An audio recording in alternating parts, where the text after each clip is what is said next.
Hey guys, welcome back to another episode of Third Coast Reptile right here on YouTube. Hey guys, today I'm going to show you a new room for Third Coast Reptile. This is a Third Coast Reptile studio. I'm hoping to do interviews in here. Also, I'm going to show you guys some of the pets that I decided to put in this new studio room. And don't forget, we're going to be doing an Under the Shell segment where I answer one of your questions right here on Third Coast Reptile.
Alright guys, so first up here, this is the crested gecko enclosure.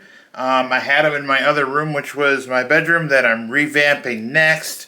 But I decided to move him in here because this is kind of our gecko dart frog room that I'm going to be incorporating for our interviews here. So he's hiding in here. You really can't see him that well. Let's move on to the next animal in here. This is my leopard gecko enclosure. And again, he's hiding because he's nocturnal. So he's in his cave down there. Dart frog enclosure. This is my same dart frogs I've had for a little over a year now. There's 3 in here in this enclosure, and they're amazing.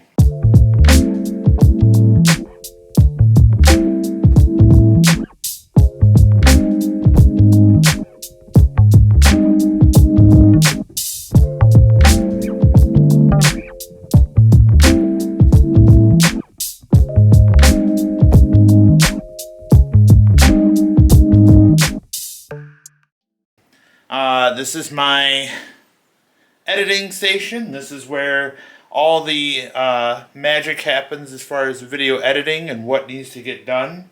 Behind me here, you guys come over with me. This is kind of the backdrop. This is where I want to do the interviews and talk to people and kind of have that Third Coast Reptile sign there in the back set up for us. So I'll have 2 people here. And the view will look something like this right here. And we'll have both people there. We'll be talking to each other and doing interviews there. I'm hoping to have people that are, bring some sort of expert advice, or maybe they have reptile collections to bring to you guys so you have some value added. The next enclosure I'm going to show you guys, which I think you saw in the intro, is special. I have a new animal coming, but I'm waiting for weather conditions to be correct to ship it here overnight. But in this enclosure right here, this is going to be my gargoyle gecko enclosure. Now, gargoyle geckos have very similar care to crested geckos, but I've never owned one before, and I have an opportunity to get one.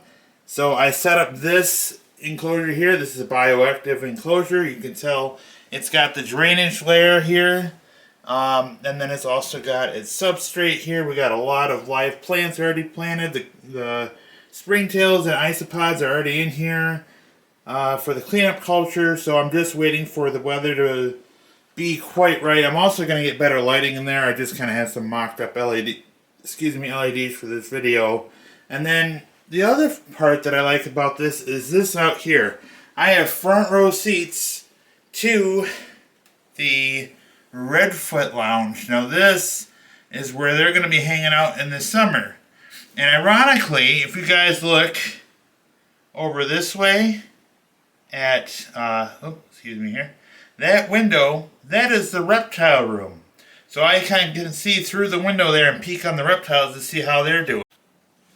Alright guys, so you can kind of see this is what the interview area kind of looks like. I'm going to be doing my under the shell segments right here in this area, and you can see the sign behind me, which I may bring that down a little bit here, kind of situate everything here. Obviously the lighting needs to get just a smidge better here, but you can kind of understand the backdrop and sort of the environment that I created here for the interview process and what I hope to do for the future of the channel. Again, a lot of these animals that I brought in here were specific because they didn't have a lot of bright lights per se, because they are nocturnal animals for the most part, except for like the dart frogs and the the gargoyle gecko is a really cool addition to the kind of this room to tie it in with this massive enclosure that I built. That's the biggest bioactive enclosure that I have. So with this new room and things that are going on here, I really think it's exciting for the channel. With that, we're going to dive right into the under the shell segment here, and hopefully this looks a little better. Alright guys, it's time for the under the shell segment, and today's question comes from G-Man. So he asks, hey, my son's asking me for a tortoise for Christmas. I'm on board with the idea, but I want to ask your opinion. He's 9 years old. What do you think he should do, I should do? Okay, I think it's a popular topic, right? It's right around the corner. We're just past Thanksgiving here for the timeline of the video. It's more of asking the check the boxes here, right? Is your son doing the research? That's the first thing I would do. I would make sure they do research. They learn as much as they can about the tortoise that they want to get. Obviously, there's recommendations for the first time tortoise, but this is more of a relationship between the parent and child at this point, whether or not that tortoise is a good fit for them at this part of their life. And whether this is like a spare the moment kind of impulsive buy, which is what we want to avoid, or is this something they genuinely want to do? Because, you know, I don't want to deter a child from wanting to get into the hobby if they genuinely really want to. So how do you figure that out? How do you decide? Well, again, you have them do that research. You have them watch YouTube videos, and then see how long that lasts. See how long they go down this rabbit hole of, like, you know, doing research on particular tortoises that they like, and then you know, you figure it out as a parent. You know, is this tortoise species a good fit for your home? Is it something you can keep indoors if you're in colder climates? All of those, you know, sort of prerequisite questions that you would be asking as a parent, but more so just see how involved your child is in getting a tortoise. And I think it's a great idea. I think, especially at 9 years old, I think that's a perfect age to really start investing in the idea of, you know, maybe a parent-child partnership and owning co-owning a tortoise together. You know, and then, you know, establish those schedules, kind of give the responsibilities that the child's going to have taking care of this live animal. They're responsible for the well-being of this animal, and, you know, you're gonna have to you know, do research yourself as a parent, but, you know, just kind of see how long they stay into this idea. Is it something like over the weekend they talk about it, and then like a week later they forget all about it and they're on something else?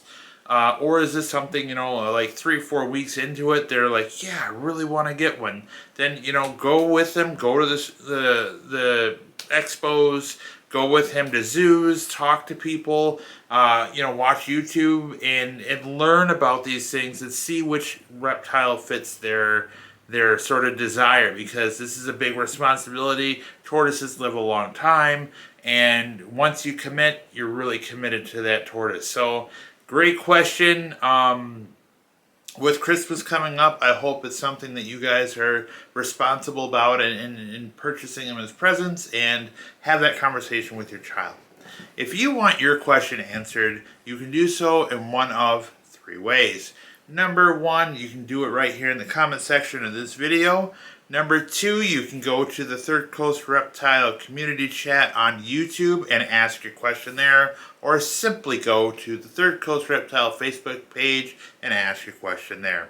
Alright guys, that wraps it up for this video today. Again, I really like how this is turning out aesthetically. It looks pretty good.